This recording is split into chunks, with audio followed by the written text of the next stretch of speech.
Hello there, how are you? Welcome. My name is Gildart Jackson, and this is Fireside Reading. And ever since the start of the coronavirus lockdown, I have sat in front of a fire, occasionally when I've been on location, in front of a make-believe fire, and I've read a chapter or two of a wonderful old book. And I'm so glad that many people have found this and seem to enjoy this. And I've continued, despite the fact that we're all getting more and more let out of houses now. And I hope that it provides a little companionship, a little entertainment, and a fun part of your day. And I'm very grateful to many people. And today we're starting a new book.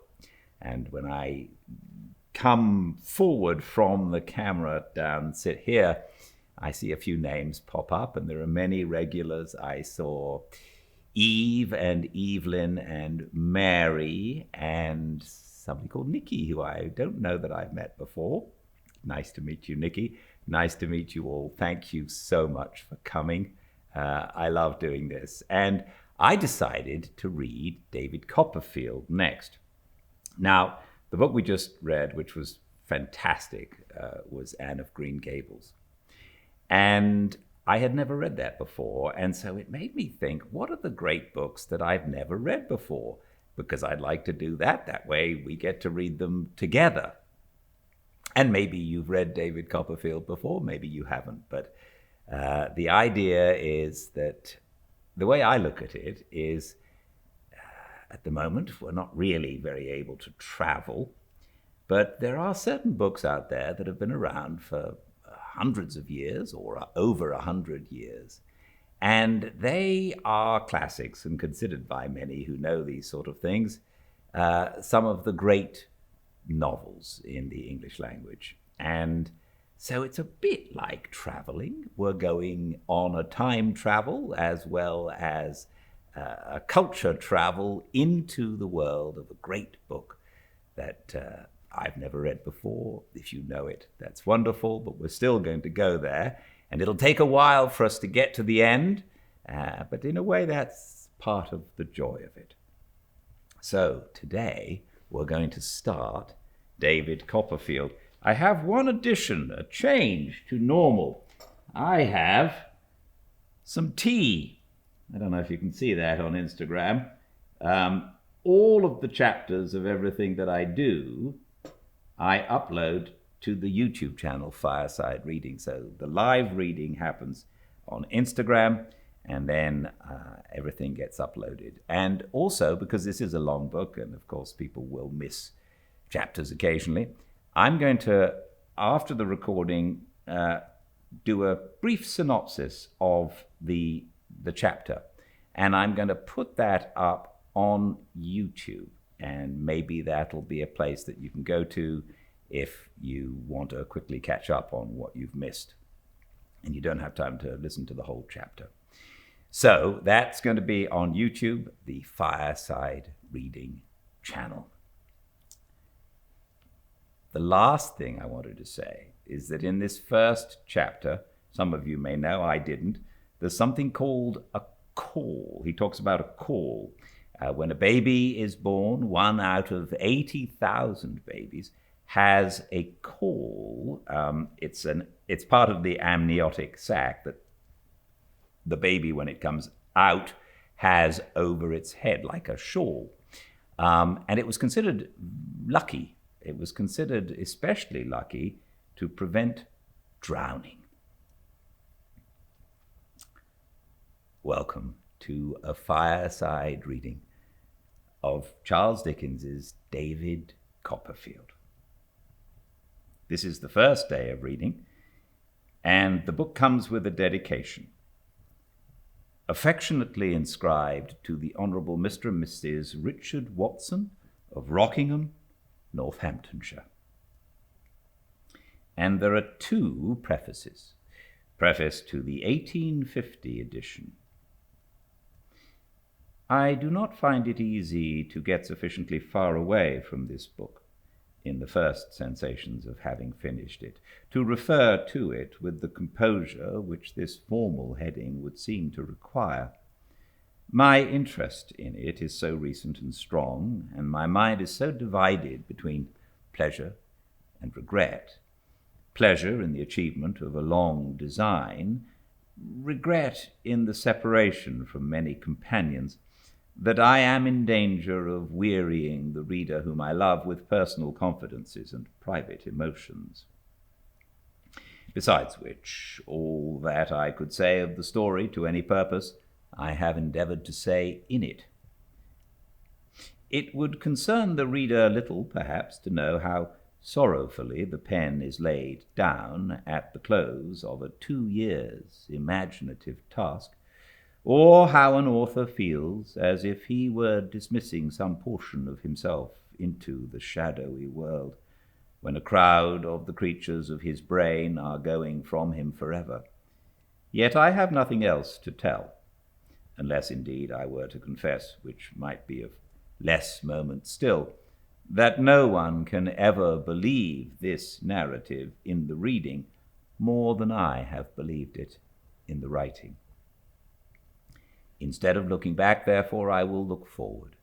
I cannot close this volume more agreeably to myself than with a hopeful glance towards the time when I shall again put forth my 2 green leaves once a month, and with a faithful remembrance of the genial sun and showers that have fallen on these leaves of David Copperfield, and made me happy. London, October 1850. Preface to the Charles Dickens edition. I remarked in the original preface to this book that I did not find it easy to get sufficiently far away from it, in the first sensations of having finished it, to refer to it with the composure which this formal heading would seem to require. So true are these avowals at the present day that I can now only take the reader into one more confidence. Of all my books, I like this the best. It will be easily believed that I am a fond parent to every child of my fancy, and that no one can ever love that family as dearly as I love them. But like many fond parents, I have in my heart of hearts a favorite child, and his name is David Copperfield. 1869. The personal history and experience of David Copperfield the Younger. Chapter 1. I Am Born. Whether I shall turn out to be the hero of my own life, or whether that station will be held by somebody else, these pages must show. To begin my life with the beginning of my life, I record that I was born, as I have been informed and believe, on a Friday at 12 o'clock at night. It was remarked that the clock began to strike, and I began to cry simultaneously. In consideration of the day and hour of my birth, it was declared by the nurse and by some sage women in the neighborhood who had taken a lively interest in me several months before there was any possibility of our becoming personally acquainted. First, that I was destined to be unlucky in life, and secondly, that I was privileged to see ghosts and spirits. Both these gifts, inevitably attaching, as they believed, to all unlucky infants of either gender born towards the small hours on a Friday night. I need say nothing here on the first head, because nothing can show better than my history whether that prediction was verified or falsified by the result. On the second branch of the question, I will only remark that unless I ran through that part of my inheritance while I was still a baby, I have not come into it yet. But I do not at all complain of having been kept out of this property, and if anybody else should be in the present enjoyment of it, he is heartily welcome to keep it. I was born with a caul, which was advertised for sale in the newspapers at the low price of 15 guineas. Whether sea-going people were short of money about that time, or were short of faith and preferred cork jackets, I don't know. All I know is that there was but one solitary bidding, and that was from an attorney connected with the bill-broking business, who offered £2 in cash and the balance in sherry, but declined to be guaranteed from drowning on any higher bargain. Consequently, the advertisement was withdrawn at a dead loss. For as to sherry, my poor dear mother's own sherry was in the market then, and 10 years afterwards the call was put up in a raffle down in our part of the country to 50 members at £0.50 a head, the winner to spend 5 shillings. I was present myself, and I remember to have felt quite uncomfortable and confused at a part of myself being disposed of in that way. The call was won, I recollect, by an old lady with a hand-basket, who very reluctantly produced from it the stipulated 5 shillings, all in halfpence, and 2 halfpenny short, as it took an immense time and a great waste of arithmetic to endeavour, without any effect, to prove to her. It is a fact which will be long remembered as remarkable down there that she was never drowned, but died triumphantly in bed at 92. I have understood that it was, to the last, her proudest boast that she never had been on the water in her life, except upon a bridge, and that over her tea, to which she was extremely partial, she to the last expressed her indignation at the impiety of mariners and others who had the presumption to go meandering about the world. It was in vain to represent to her that some conveniences, tea perhaps included, resulted from this objectionable practice. She always returned with greater emphasis and with an instinctive knowledge of the strength of her objection, "Let us have no meandering." Not to meander myself at present, I will go back to my birth. I was born at Blunderston in Suffolk, or thereby, as they say in Scotland. I was a posthumous child. My father's eyes had closed upon the light of this world 6 months when mine opened on it. There is something strange to me even now in the reflection that he never saw me, and something stranger yet in the shadowy remembrance that I have of my first childish associations with his white gravestone in the churchyard, and of the indefinable compassion I used to feel for it lying out alone there in the dark night, when our little parlour was warm and bright with fire and candle, and the doors of our house were, almost cruelly it seemed to me sometimes, bolted and locked against it.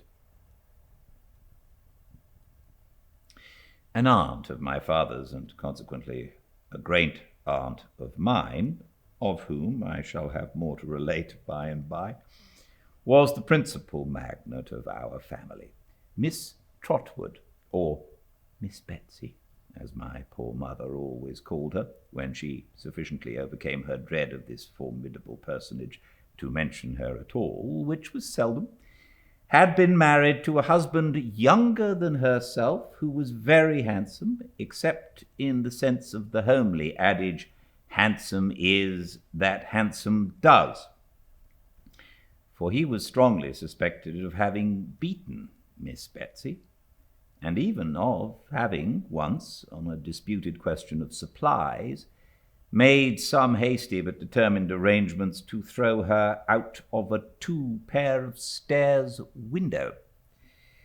These evidences of an incompatibility of temper induced Miss Betsy to pay him off and effect a separation by mutual consent. He went to India with his capital, and there, according to a wild legend in our family, he was once seen riding on an elephant in company with a baboon.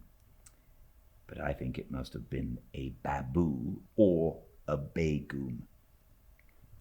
Anyhow, from India, tidings of his death reached home within 10 years. How they affected my aunt nobody knew, for immediately upon the separation she took her maiden name again, bought a cottage in a hamlet on the sea-coast a long way off, established herself there as a single woman with one servant, and was understood to live secluded ever afterwards in an inflexible retirement. My father had once been a favourite of hers, I believe, but she was mortally affronted by his marriage on the ground that my mother was a wax doll. She had never seen my mother, but she knew her to be not yet 20. My father and Miss Betsy never met again. He was double my mother's age when he married, and of but a delicate constitution. He died a year afterwards, and as I've said, 6 months before I came into the world. This was the state of matters on the afternoon of what I may be excused for calling that eventful and important Friday. I can make no claim, therefore, to have known at that time how matters stood, or to have any remembrance, founded on the evidence of my own senses, of what follows. My mother was sitting by the fire, but poorly in health and very low in spirits, looking at it through her tears and desponding heavily about herself and the fatherless little stranger who was already welcomed by some grosses of prophetic pins in a drawer upstairs to a world not at all excited on the subject of his arrival. My mother, I say, was sitting by the fire that bright, windy March afternoon, very timid and sad, and very doubtful of ever coming alive out of the trial that was before her, when, lifting her eyes as she dried them to the window opposite, she saw a strange lady coming up the garden. My mother had a sure foreboding at the second glance that it was Miss Betsy. The setting sun was glowing on the strange lady over the garden fence, and she came walking up the door with a fell rigidity of figure and composure of countenance that could have belonged to nobody else. When she reached the house, she gave another proof of her identity. My father had often hinted that she seldom conducted herself like any ordinary Christian, and now, instead of ringing the bell, she came and looked in at that identical window, pressing the end of her nose against the glass to that extent that my poor dear mother used to say it became perfectly flat and white in a moment.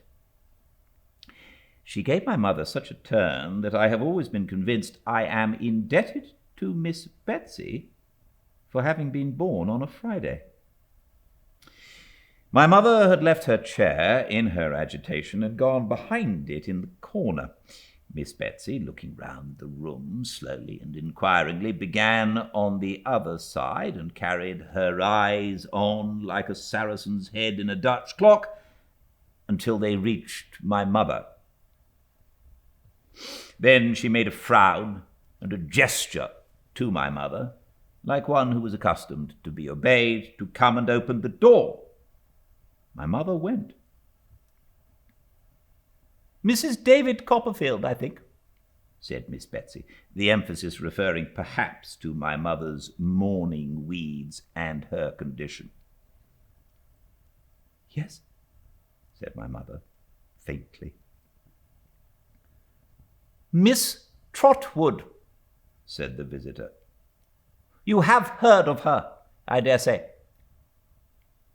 My mother answered she had had that pleasure, and she had a disagreeable consciousness of not appearing to imply that it had been an overpowering pleasure. "Now you see her," said Miss Betsy. My mother bent her head and begged her to walk in. They went into the parlour. My mother had come from, the fire in the best room on the other side of the passage not being lighted, not having been lighted indeed since my father's funeral. And when they were both seated, and Miss Betsy said nothing, my mother, after vainly trying to restrain herself, began to cry. "Oh, Tot, Tot, Tot," said Miss Betsy in a hurry. "Don't do that. Come, come." My mother couldn't help it, notwithstanding, so she cried until she had her cry out. "Take off your cap, child," said Miss Betsy, "and let me see you." My mother was too much afraid of her to refuse compliance with this odd request, if she had any disposition to do so. Therefore she did as she was told, and did it with such nervous hands that her hair, which was luxuriant and beautiful, fell about her face. "Why, bless my soul," exclaimed Miss Betsy, "you are a very baby."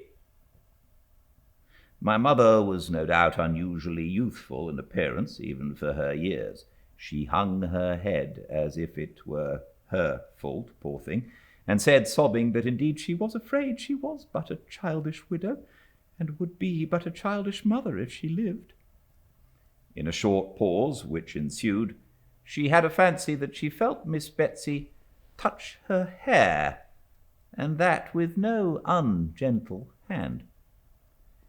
But looking at her in her timid hope, she found that lady sitting with the skirt of her dress tucked up, her hands folded on one knee, and her feet upon the fender, frowning at the fire. "In the name of heaven," said Miss Betsy suddenly, "why rookery?" "Do you mean the house, ma'am?" asked my mother. "Why rookery?"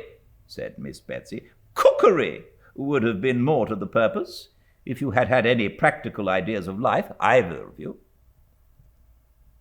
"The name was Mr. Copperfield's choice," returned my mother. "When he bought the house, he liked to think that there were rooks about it." The evening wind made such a disturbance just now among some tall old elm trees at the bottom of the garden that neither my mother nor Miss Betsy could forbear glancing that way. As the elms bent to one another like giants who were whispering secrets, and after a few seconds of such repose fell into a violent flurry, tossing their wild arms about as if their late confidences were really too wicked for their peace of mind, some weather-beaten, ragged old rooks' nests, burdening their higher branches, swung like wrecks upon a stormy sea. "Where are the birds?" asked Miss Betsy. My mother had been thinking of something else. "The rooks! What has become of them?" asked Miss Betsy. "There have not been any since we have lived here," said my mother. Mr. Copperfield thought it was quite a large rookery, but the nests were very old ones, and the birds have deserted them a long while." "David Copperfield all over!" cried Miss Betsy. "David Copperfield from head to foot calls a house a rookery when there's not a rook near it, and takes the birds on trust because he sees the nests."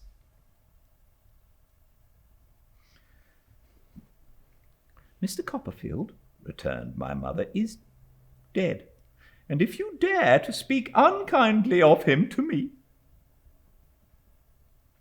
My poor dear mother, I suppose, had some momentary intention of committing an assault and battery upon my aunt, who could easily have settled her with one hand, even if my mother had been in far better training for such an encounter than she was that evening. But it passed with the action of rising from her chair, and she sat down again very meekly and fainted. When she came to herself, or when Miss Betsy had restored her, whichever it was, she found the latter standing at the window. The twilight was by this time shading down into darkness, and dimly as they saw each other, they could not have done that without the aid of the fire. "Well," said Miss Betsy, coming back to her chair as if she had only been taking a casual look at the prospect, "and when do you expect—" "I am all in a tremble," faltered my mother. "I don't know what's the matter. I shall die, I'm sure." "No, no, no," said Miss Betsy. "Have some tea." "Oh, dear me, dear me. Do you think it will do me any good?" cried my mother in a helpless manner. "Of course it will," said Miss Betsy. "It's nothing but fancy.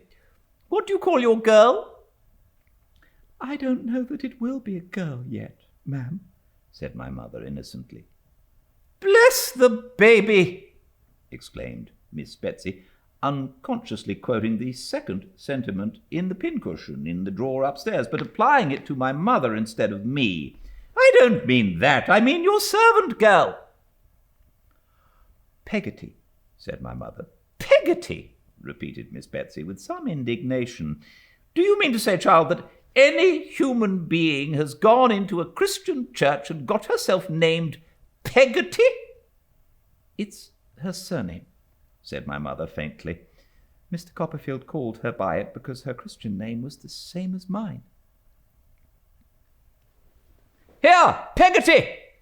cried Miss Betsy, opening the parlour door. "Tea! Your mistress is a little unwell. Don't dawdle." Having issued this mandate with as much potentiality as if she had been a recognized authority in the house ever since it had been a house, and having looked out to confront the amazed Peggotty coming along the passage with a candle at the sound of a strange voice, Miss Betsy shut the door again and sat down as before, with her feet on the fender, the skirt of her dress tucked up and her hands folded on one knee. "You were speaking about it being a girl," said Miss Betsy. "I have no doubt it will be a girl. I have a presentiment that it must be a girl. Now, child, from the moment of the birth of this girl—" "Perhaps boy?" my mother took the liberty of putting in. "I tell you, I have a presentiment that it must be a girl," returned Miss Betsy. "Don't contradict. From the moment of this girl's birth, child, I intend to be her friend. I intend to be her godmother, and I beg you'll call her Betsy Trotwood Copperfield. There must be no mistake in life with this Betsy Trotwood. There must be no trifling with her affections, poor dear. She must be well brought up and well guarded from reposing any foolish confidences where they are not deserved. I must make that my care." There was a twitch of Miss Betsy's head after each of these sentences, as if her own old wrongs were working within her, and she repressed any plainer reference to them by strong constraint. So my mother suspected, at least as she observed her by the low glimmer of the fire, too much scared by Miss Betsy, too uneasy in herself, and too subdued and bewildered altogether to observe anything very clearly, or to know what to say. "And was David good to you, child?" asked Miss Betsy, when she had been silent for a little while, and these motions of her head had gradually ceased.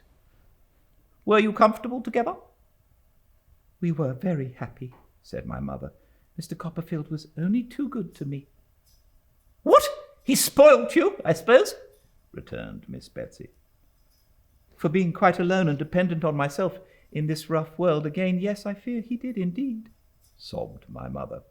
Well, don't cry, said Miss Betsy. You were not equally matched, child, if two people can be equally matched. And so I asked the question. You weren't an orphan, were you? Yes. And a governess? I was nursery governess in a family where Mr. Copperfield came to visit. Mr. Copperfield was very kind to me and took a great deal of notice of me and paid me a good deal of attention and at last proposed to me. And I accepted him, and so we were married, said my mother simply. Ha! Poor baby, mused Miss Betsy, with her frown still bent upon the fire. Do you know anything? I beg your pardon, ma'am? Faltered my mother. About keeping house, for instance, said Miss Betsy. Not much, I fear, returned my mother. Not so much as I could wish, but Mr. Copperfield was teaching me. Much he knew about it himself, said Miss Betsy in parentheses. And I hope I should have improved, being very anxious to learn, and he very patient to teach me, if the great misfortune of his death. My mother broke down again here, and could get no further. Well, well, said Miss Betsy. I kept my housekeeping book regularly and balanced it with Mr. Copperfield every night, cried my mother in another burst of distress, and breaking down again. Well, well, said Miss Betsy, don't cry any more. And I am sure we never had a word of difference respecting it, except when Mr. Copperfield objected to my 3s and 5s being too much like each other, or to my putting curly tails on my 7s and 9s, resumed my mother in another outburst, and breaking down again. You'll make yourself ill, said Miss Betsy, and you know that will not be good either for you or for my goddaughter. Come, you mustn't do it. This argument had some share in quieting my mother, though her increasing indisposition had a larger one. There was an interval of silence, only broken by Miss Betsy's occasionally ejaculating, "Ha!" as she sat with her feet upon the fender. David had bought an annuity for himself with his money, I know, she said by and by. What did he do for you? Mr. Copperfield, said my mother, answering with some difficulty, was so considerate and good as to secure the reversion of a part of it to me. How much? Asked Miss Betsy. £105 a year, said my mother.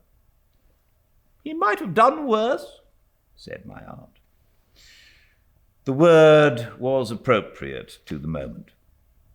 My mother was so much worse that Peggotty, coming in with the teaboard and candles and seeing at a glance how ill she was, as Miss Betsy might have done sooner if there had been light enough, conveyed her upstairs to her own room with all speed, and immediately dispatched Ham Peggotty, her nephew, who had been for some days past secreted in the house, unknown to my mother, as a special messenger in case of emergency to fetch the nurse and doctor. Those allied powers were considerably astonished when they arrived within a few minutes of each other to find an unknown lady of portentous appearance sitting before the fire with her bonnet tied over her left arm, stopping her ears with jeweller's cotton. Peggotty, knowing nothing about her, and my mother saying nothing about her, she was quite a mystery in the parlour, and the fact of her having a magazine of jeweller's cotton in her pocket and sticking the article in her ears in that way did not detract from the solemnity of her presence. The doctor, having been upstairs and come down again, and having satisfied himself, I suppose, that there was a probability of this unknown lady and himself having to sit there face to face for some hours, laid himself to be polite and social. He was the meekest of his sex, the mildest of little men, He sidled in and out of a room to take up the less space. He walked as softly as the ghost in Hamlet, and more slowly. He carries his head on one side, partly in modest depreciation of himself, partly in modest propitiation of everybody else. It is nothing to say that he hadn't a word to throw at a dog. He couldn't have thrown a word at a mad dog. He might have offered him one gently, or half a one, or a fragment of one, for he spoke as slowly as he walked. But he wouldn't have been rude to him, and he couldn't have been quick with him for any earthly consideration.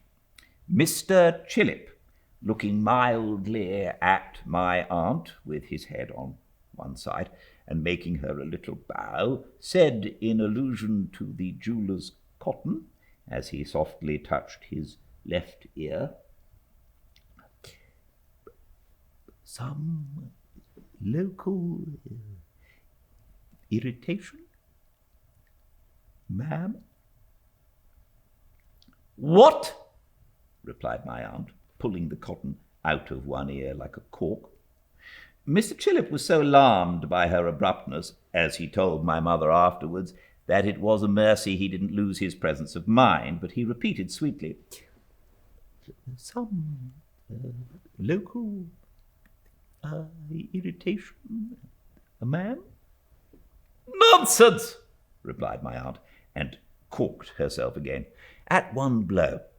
Mr. Chillip could do nothing after this but sit and look at her feebly, as she sat and looked at the fire, until he was called upstairs again. After some quarter of an hour's absence, he returned. "Well," said my aunt, taking the cotton out of the ear nearest to him. "Well, ma'am," returned Mr. Chillip, we are progressing slowly, ma'am." "Bah! Ha! Ha!" said my aunt, with a perfect shake on the contemptuous interjection, and corked herself as before. Really, as Mr. Chillip told my mother, he was almost shocked. Speaking in a professional point of view alone, he was almost shocked. But he sat and looked at her, notwithstanding, for nearly 2 hours, as she sat looking at the fire, until he was called again out. After another absence, he again returned. "Well," said my aunt, taking out the cotton on that side again. "Well, ma'am," returned Mr. Chillip, we are progressing slowly, ma'am." "Ah, ha, ha!" said my aunt, with such a snarl at him that Mr. Chillip absolutely could not bear it. He was really calculated to break his spirit, he said afterwards. He preferred to go and sit upon the stairs in the dark and a strong draught until he was again sent for. Ham Peggotty, who went to the National School and was a very dragon at his catechism, and who may therefore be regarded as a credible witness, reported next day that, happening to peep in at the parlour door an hour after this, he was instantly descried by Miss Betsy, then walking to and fro in a state of agitation, and pounced upon before he could make his escape. That there were now occasional sounds of feet and voices overhead, which he inferred the cotton did not exclude, from the circumstance of his evidently being clutched by the lady as a victim on whom to expend her superabundant agitation when the sounds were loudest. Then, marching him constantly up and down by the collar, as if he'd been taking too much laudanum, she at those times shook him, rumpled his hair, made light of his linen, stopped his ears, as if she confounded them with her own, and otherwise tousled and maltreated him. This was in part confirmed by his aunt, who saw him at 12:30, soon after his release, and affirmed that he was then as red as I was. The mild Mr. Chillip could not possibly bear malice at such a time, if at any time. He sidled into the parlour as soon as he was at liberty, and said to my aunt in his meekest manner, "Dear ma'am, I am happy to congratulate you." "What upon?" said my aunt sharply. Mr. Chillip was fluttered again by the extreme severity of my aunt's manner, so he made her a little bow, and gave her a little smile to mollify her. "Mercy on the man, what's he doing?" cried my aunt impatiently. "Can't he speak?" "There is no longer any occasion for uneasiness, ma'am. Be calm." It has since been considered almost a miracle that my aunt didn't shake him, and shake what he had to say out of him. She only shook her own head at him in a way that made him quail. "Well, ma'am," resumed Mr. Chillip as soon as he had courage, "I am happy to congratulate you. All is now over, ma'am, and well over." During the 5 minutes or so that Mr. Chillip devoted to the delivery of this oration, my aunt eyed him narrowly. "How is she?" said my aunt, folding her arms with her bonnet still tied on one of them. "Well, ma'am, she will soon be quite comfortable, I hope," returned Mr. Chillip. "Quite as comfortable as we can expect a young mother to be under these melancholy domestic circumstances. There cannot be any objection to your seeing her presently, ma'am. It may do her good." "And she? How is she?" said my aunt sharply. Mr. Chillip laid his head a little more on one side and looked at my aunt like an amiable bird. "The baby," said my aunt. "How is she?"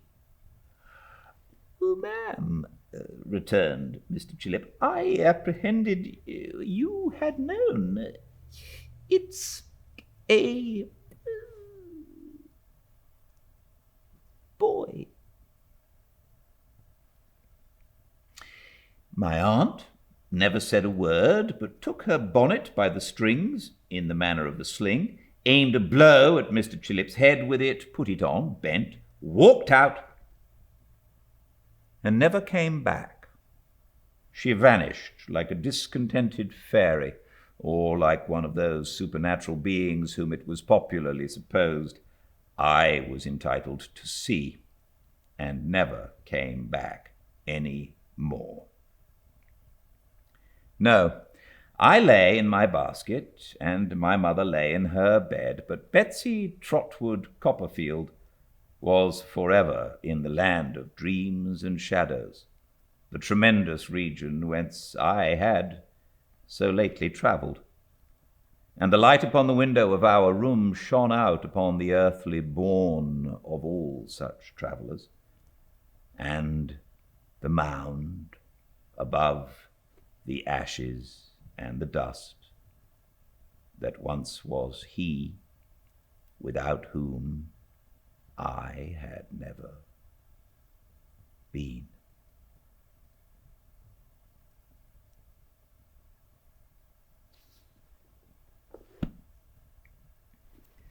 Thank you so much for joining me. Please join me for this adventure. I think it's going to be wonderful. He really is an amazing writer. It's such fun to read, and I hope you are enjoying it. I certainly am. So all the chapters and a synopsis will be put up on the YouTube channel Fireside Reading, and I'll continue to do that, so check those out if you ever have to miss a chapter. And every day at 5 Pacific, I will read to you. Please join me with some tea, if you would like, in front of the fire. And until I see you again, please stay very well. Good night.